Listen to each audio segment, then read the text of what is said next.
All right, so there's a site called The King of Random here on YouTube. I recommend giving it a look. There's the old King of Random and the new one. The new one is some young buck and some redheaded lady, and their stuff isn't nearly as cool as the original King of Random. Um, these people are all Canadian, of course. A good portion of the stuff that they're able to do in their videos you can't do in the United States. It's illegal. Um, but I was watching a thing today about the backyard ballistas that they were making. A lot of time studying Roman ballistas and the Greek ox bellies, among other things. One of the things that I really, really am into, I like archery. I'm not able to do it so well anymore. I had to go from a 85-pound bow to a 35-pound bow, and even that was too much for me. Although I can shoot around corners, it hurts. Also, the trick for turning an arrow around a corner is pretty easy. What you do is you turn the bow sideways. Instead of holding it like this,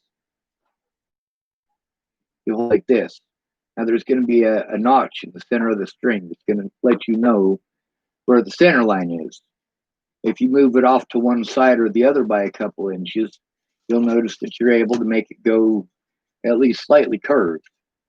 And the more practice you get in on it, the more likely it is that you'll be able to shoot around a 90-degree corner. The arrow itself is not going to do a 90-degree turn where it's going straight and then it goes like that.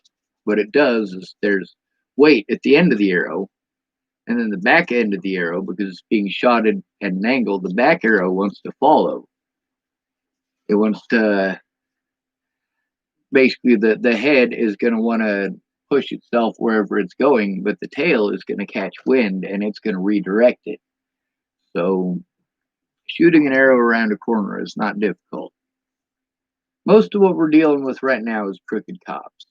And, well, if you're poor, you already know. If you're not poor and you got a family and you got a decent income and everything already at 18, yeah, if you fuck it up after that, that's your bad. If you start off with nothing, that's not your bad. Not even close. If you aged out of foster care, shit, homie, I feel your pain.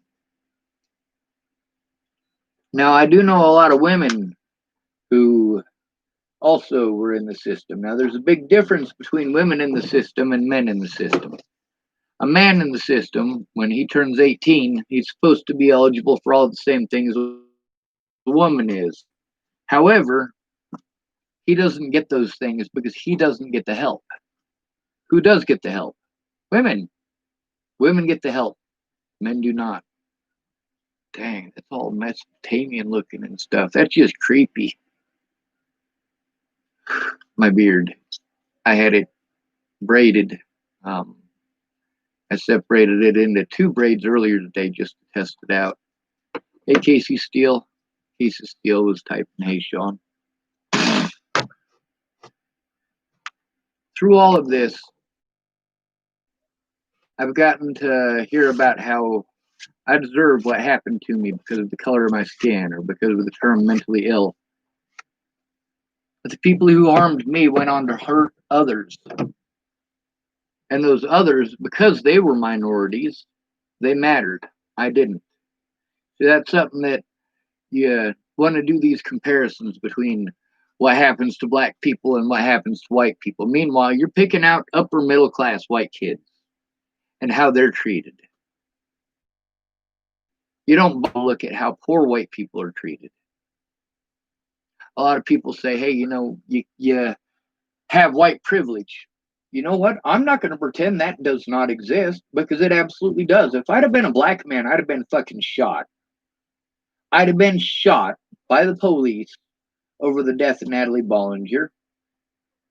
They would have closed the case. They would have shook each other's hands. They would have fucking celebrated by getting a pizza. And it probably would have been delivered by Joseph Michael Lopez, the guy who actually killed Natalie. And they probably tipped him. Actually, probably not. They're cops.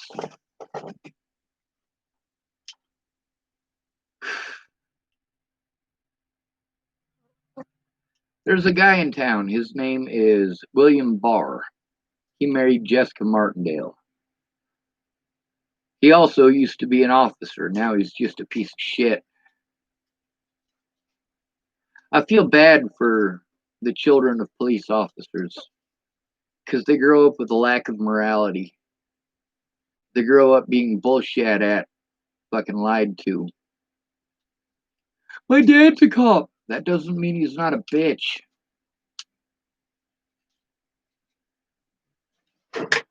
Now I see all these things that are happening. I get told that I'm a racist for saying, hey, you're not the only ones going through it. But then again, I'm still speaking out about those people who are going through it. If you're black and you're going through this shit, you goddamn right I'm speaking out. If you're a woman and you're going through this shit, you goddamn right I'm speaking out. You LGBT and going through it, you goddamn right I'm speaking out. Now, am I a part of any of these groups? Am I black? Well, no. Am I a woman? No. Am I LGBT or T? No. No, that doesn't mean you're racist. It's the truth. Well, that, I don't know if you're the lady that I was having a conversation with earlier about this, but I'll bring that conversation up in a later date because it's got a very good point to it. There's a lot of people who have gotten a hold of me about this situation who are minorities. There's a lot of people who've gotten a hold of me as far as this situation goes that are white. There's two white people today that wanted to post up propaganda. They want to say what it is that Black Lives Matters is asking for. You do realize that Black Lives Matters is not an organized group. It's a loose affiliation. It's the point of the matter. That's what the important part is. That's what the bond is. That's what holds these folks together. And when I say these folks, I'm not talking about black folks or white folks or Hispanic folks or immigrants or Americans or men or women. I'm talking people who want to come together and make the world a better place. We can't do that if we're going to say, all right, well, this group needs to go to the back of the bus for now. This group needs to go to the back of the bus for now. That's not going to work. Now we got Briona's law, and I might be pronouncing that wrong. If I am so sorry. I personally am all for this law. This is the law that in Louisville, Kentucky is the no-knock raid law. But it's not just for no-knock raids. You know what else it's for? Cameras. Police have to turn on their cameras before an incident. As soon as they get a call about an incident, they have to turn their cameras on then. And they have to keep them on through the whole incident, and they're not allowed to turn it off. That's a good start. A lot of the officers that we've seen recently are minority officers who are taking part in this. The 6 officers that were involved in yanking 2 black men out of their vehicle, 2 black youths out of their vehicle, and doing some quite immoral things, but did the immoral things they did to those 2 black youths, did that even hold a candle to what I've been through? No, it hasn't held a candle to what I've been through, but that doesn't make it right. See, that's the whole point to all of this. Certain people in these groups didn't go through as much as I did. Doesn't mean that it's right that they had to go through it at all. It's not. It's absolutely not. Also, for a good majority of these white folks, they want to blame all these black people. All these black people are rioting. Well, you know, if they weren't rioting and breaking stuff, you know, maybe the police would stop shooting them and crap like that. Like, really? See, you guys are completely missing out on cause and effect. You're doing the same things to black folks that you did to me. You do the time warp. Oh, well, there was 6 black people at this gathering that were violent. Even though there was 10,000 people there, we're going to say that all of them were violent. We're going to group all black people into that category. We're going to selectively ignore the fact that there were, in many cases, more white people there than there was black people.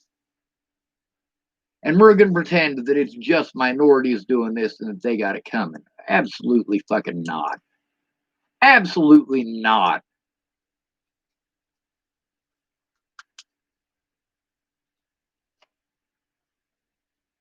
I'm about tired of this racism from both sides. Matter of fact, I've been tired of this racism from all sides because it's not just black and white. This has never been just a black and white issue. As much as we want to pretend that it is, we have a long history here in the United States. We really do. Our history goes back since before Columbus landed. Does that make any sense to you? Well, if it doesn't make sense to you, I want you to pay attention to the fact that there were human beings here before Christopher Columbus was here. We have found much of their history. Along the Chesapeake Bay, we have found literally hundreds of dugout canoes, some of them lined up. One set of those canoes, there were 6 canoes in a row in the Chesapeake Bay area. 6 canoes in a row within like a 30-foot wide area. And those canoes encompassed over 1,000 years worth of time. These are a specific type of canoe called dugouts. People do need to educate themselves. You're absolutely right. I really don't want to consider the shit that I went through growing up lucky, but I am lucky. I am lucky that I got to go to those institutions where it was mostly minorities, and I got to feel firsthand what racism feels. I got beaten up more times for the color of my skin than anyone else I know. Now, I could have gone, oh, well, I'm going to hate all black people because this shit happened to me. Just like many people go, well, white people are responsible. White people are responsible. You know, you're absolutely right. If you want to say that white people are responsible, then let's look at both sides of that word responsibility. Are you actually responsible or are you held responsible?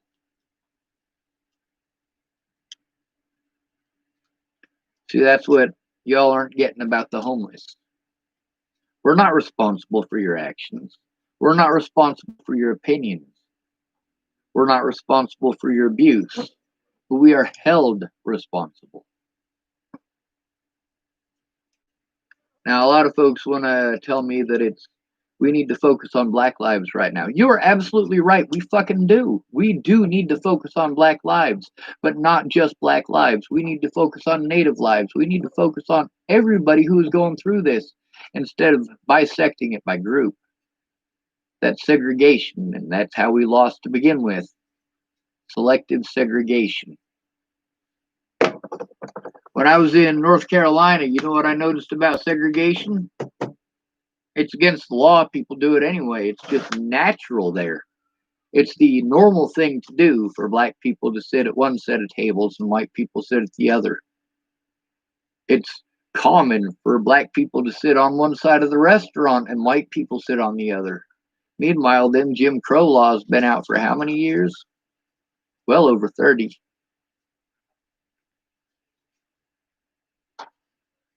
And then I get to hear about how it's black people's fault and Mexicans' fault. I'm in Chapel, Nebraska. You guys want to know why it is that I love Boulder so much?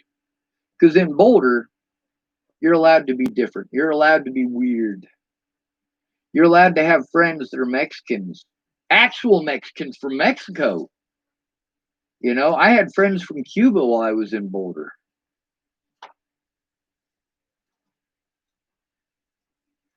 I had friends from Hungary. I had friends from the former Czech Republic. Even had a friend from Jordan who didn't speak for shit when it comes to English. And one thing that I noticed is that most of the foreign people that I know, they don't pull the same stuff that we teach American boys and girls. And I do mean we teach American boys and girls this. We teach them this segregation according to sexes, just as we teach segregation according to color, just as we teach segregation according to the size of your wallet and the way that you look.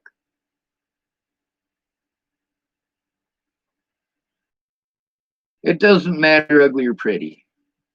If I'm walking down the street and you're getting ganged up on 5-on-1, yeah, I'm on your side just because it's 5-on-1. I've actually stood in between people who wanted to beat up a neo-Nazi and that neo-Nazi. Was that because I agreed with the neo-Nazi? No, not even close. It's because every single person who wanted to gang up on him, each and every one of those people could have beat this dude piss limber by themselves. If you're going to beat him up, first of all, don't do it in public. You'll make it bad for all the homeless people. Second of all, do it one-on-one. Don't talk about how big Billy badass you are and then beat somebody down 6-on-1. You know why that guy was racist? He grew up in the system same as me. He got beaten up for the color of his skin, same as me. And no, I'm not making excuses for him, but at the same time, if I'm going to say him being racist for that reason is wrong, then I got to say that every single other person who is racist for that reason is wrong. Yeah, I get that white people did bad stuff to you. Black people, Asian people, even white people did the same shit to me. And I'm not going to pretend that just because those things happened to me at the hands of a select few people in those groups, that those entire groups are bad, especially when groups are artificial. It is the individual that counts. But when you're talking about a profession, you're talking about something different altogether. We're talking about people who are going to protect each other. It's just going to happen. The blue line of bullshit is there. And Breonna's law is something that can change that so that it's not just your word versus these rotten cops. So that if these cops decide to do what it is that they did to me, which is slander me on paper, slander me in court, illegally steal evidence across multiple jurisdictions, including jurisdictions that these officers had no business in, I'm not going to pretend the cops aren't at this very moment coordinating the fact have done many crimes in just the last week to retaliate against black people because they're not allowed. The police are now being held accountable for the things that they have been doing for the entirety of my life, not just minorities, but to anybody who's broke. When I was in the system, I can tell you honestly that most of the kids that I was in the system with were black. Were they there because of something that they did wrong? No. Most of them were not. Most of them were there for the same reasons that I was there. Either A, they turned in their predator, or B, daddy got off to the clink or to the slammer. Ain't nowhere to put you. Foster homes are for white kids. When you get a foster home or you're locked up with black kids, well, you'll learn pretty fucking quick that those black kids are on your side just because they're your age. And it really does come down to that. They're also in the same position, care treated worse than the white kids. For the most part, no. Not in foster care. In the system, fuck yes. Oh, hell yes. I mean, I want you to take a look at it. All right.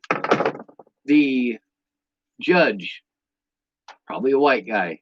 Your arresting officer, probably a white guy. Prosecuting attorney, probably a white guy. Your public pretender, probably a white guy. Of course, this is back during the 80s. And although not much has changed, there has been enough change that it might not be a white guy. It might be a woman instead. It might be a minority instead now, which wasn't all that popular during the 80s. What I'm really hoping for is that you guys realize that there's a lot of autistic people out there who all they want to do is make the world a better place, but you won't allow them to be a part of it. Now we see those 6 officers who pulled those 2 black men out of their, sorry, black youths out of their vehicle.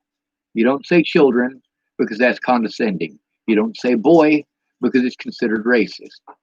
And there's a reason it's considered racist.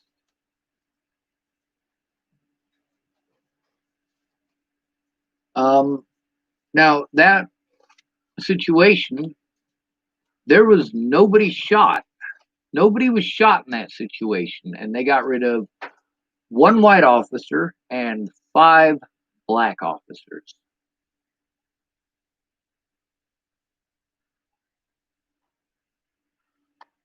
Of course, after seeing the video, you see all those people in face masks and riot gear. It doesn't matter what color they are at that point. At that point, you can't tell one from another. And that's not due to their color of skin. That's due to the fact that they're covered head to toe in military gear, including a mask that goes over their whole face, and pretty much everything is shiny coming off of it. We need to do something now, but we need to coordinate. We need to work together. And I understand this whole Black Lives Matters thing. I agree with Black Lives Matters. I just don't agree with the name. At the same time, the name makes perfect sense. I mean, how many times have we had to listen to Southerners talk about how their racist flag represents something that it doesn't? How many times we got to listen to these racist assholes tell us that it was about states' rights and not about slavery? How many of these folks we got to listen to this shit to or from?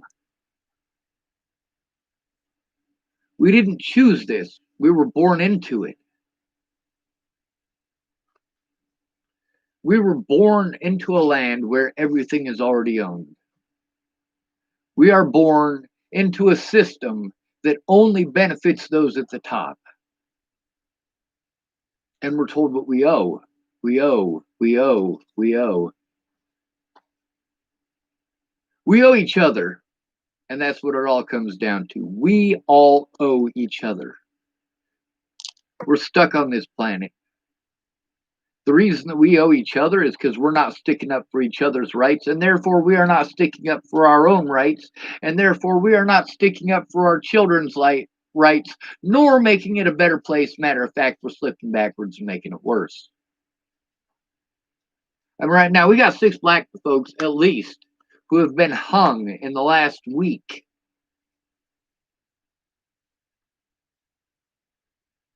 And we want to call these suicides. No, these are not suicides. These are in public places.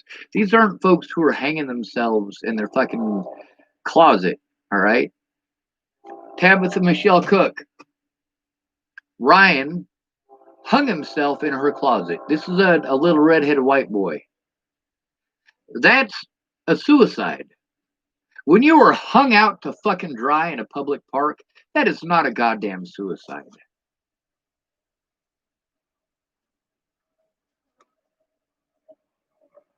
Train, when it comes to your rights, I'm not willing to kill somebody for your rights, but I'm sure as hell willing to die for your rights. I will stand between you and your predators. And although I cannot go to the state of Colorado without being victimized, if it's absolutely necessary, you goddamn right I will. When Natalie called me that night to tell me that if I wasn't already on the way to Virginia to see her, that she was going to kill herself, I was going to tell her that I really didn't want to go. And it's not that I actually didn't want to go. It's that, because I mean, there's so much in Virginia that I absolutely love. There's, first of all, Yorktown. There's also, well, let's into the history of Virginia. Just the fact is, when I went to Virginia, I was planning on seeing the sights. Now, whenever I watch the things that I'm interested in, it triggers me. The word Chesapeake triggers me. The word Norfolk triggers me. The word Virginia triggers me. Why is that? Because that's the year that I was in. Chesapeake, Norfolk.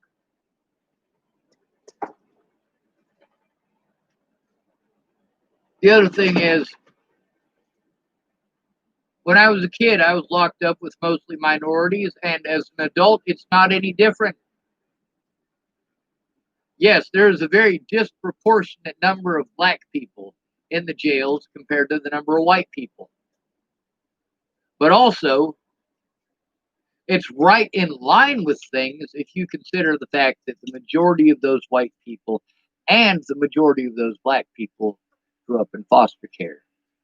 Then you consider that most of those black people and white people were picked up while they were homeless and therefore had no rights.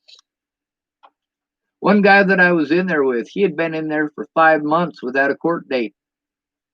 He was finally supposed to get a court date 2 days before I left there, 3 days before I left there. I don't know if he actually got it, but I know he was sitting in the docket. Let's see. I've been in denial. I don't want to read about it because this can't be real, but I guess it is. It is. It absolutely is. There's a lot of racists here in Chapel, Nebraska. There's good people here too. If it gets to the point where you are so afraid for your life that you need somewhere to go, come here to Chapel, Nebraska. I ain't got a lot, but I got a start, and that's better than nothing. I plan on using my disability money for the same thing that I was planning on using it for before Natalie was killed. Difference is I can't get the property that I was going to buy here in Chapel because somebody else bought it. And buying the property in Colorado, not a happening thing because I can't even go to Colorado. But there's a lot of people who are in unsafe positions, and I'm not going to pretend that because they're black they deserve it. I'm not going to pretend that because they're white they deserve it. I'm not going to pretend any of that shit. I grew up with too many black folks to pretend that black folks aren't human beings. And I want to let you know, all of you white folks who I am racist against, I am trying so hard not to be.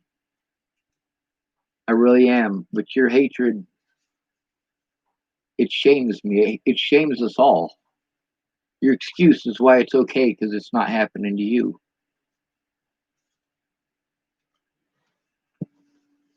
Today, I saw something that is a rare occurrence here in Chapel, Nebraska. Something that happened yesterday, too, though, and the day before. You know what that is? I saw black people in Chapel, Nebraska.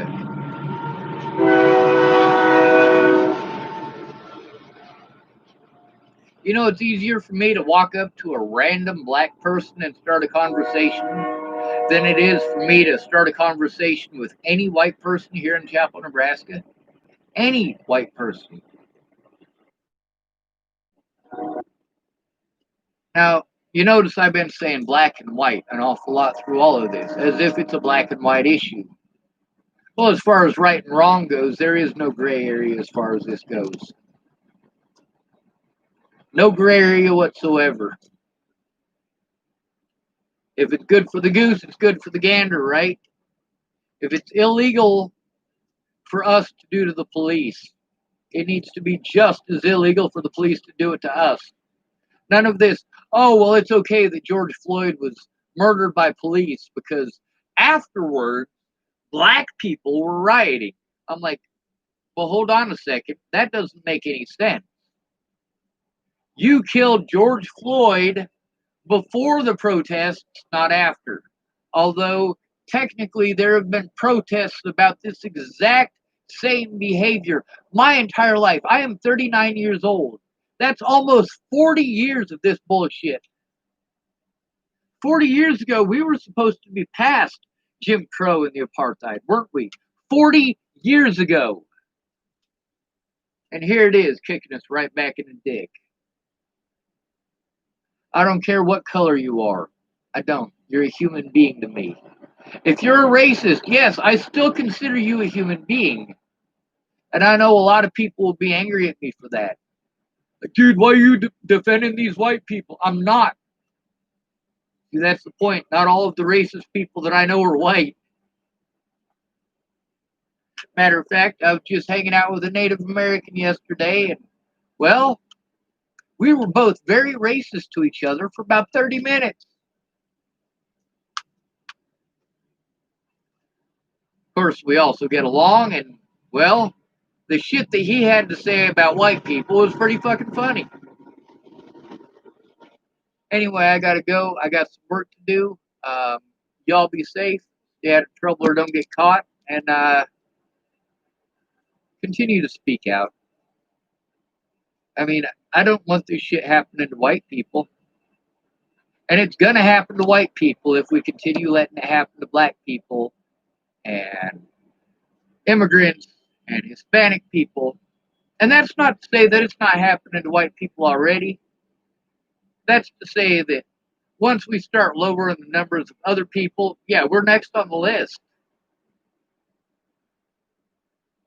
When you let them take everybody else because they're not part of your group, when they come for your group, everybody else is already gone and your chance to complain is over.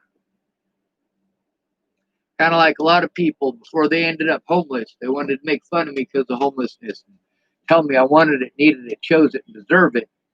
And I try to explain to them what it's like being homeless. I'm not going to argue with you. I'm not going to argue with you. All right, don't. Years later, I see him homeless in Boulder. Train!